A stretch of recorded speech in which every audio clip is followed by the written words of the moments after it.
Obamacare proved itself to be problematic in 2013, and experts say 2014 may not be much better. Some key Obamacare dates this year could spell trouble for your health care and your wallet.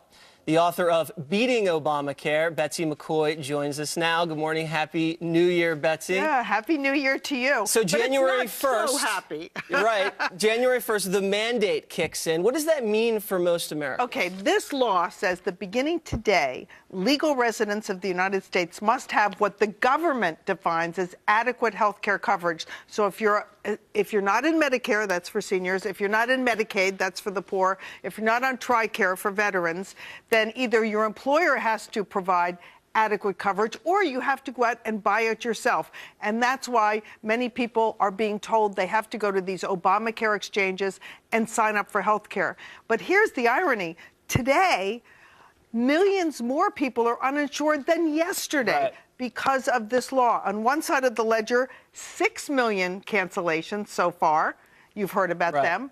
And many more people who have what are called mini-med plans at work, those are going to be illegal now, too. Right. On the other side of the ledger, 800,000 have signed up for Medicaid, they're covered, and 2 million supposedly have enrolled in private health plans on the exchanges. Right. But some of those people, maybe half or more, haven't actually paid their premium. Right. So everybody today needs to check to see if they're actually enrolled. Now, the other important date, March 31st. Why is that important? Well, that's the end of what's called open enrollment. What does that mean? Open enrollment means you can sign up for health care, but there are many exceptions. If you change your address, if you change your family size, if you change your job, if you change your income, there are many reasons that you can sign up for Obamacare after the open enrollment period. That's good to know. So Not the a big spring is deal. also another deadline. Now, November 15th. Now, this other key date used to be in October, but they moved it. Now, why did they move that? Tricky. Well, most political pundits say they moved it to avoid the midterm elections. Don't forget, there are big elections this November for the United States Senate, for the United States House of Representatives,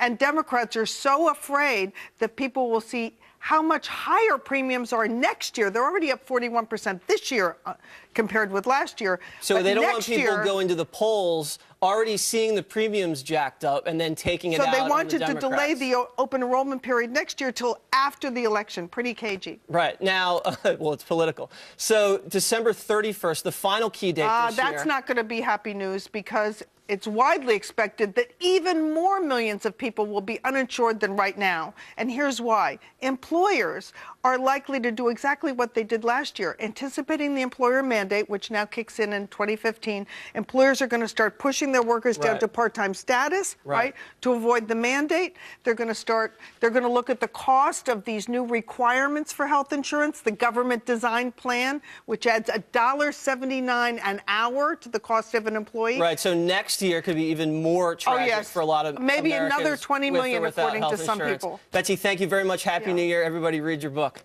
All right, coming up, should a drug test be required for people who want welfare? A judge just issuing a huge ruling on this one, and you won't believe this decision. And if you think counting calories will help you lose weight in the new year, think again. Up next, the other calorie myths.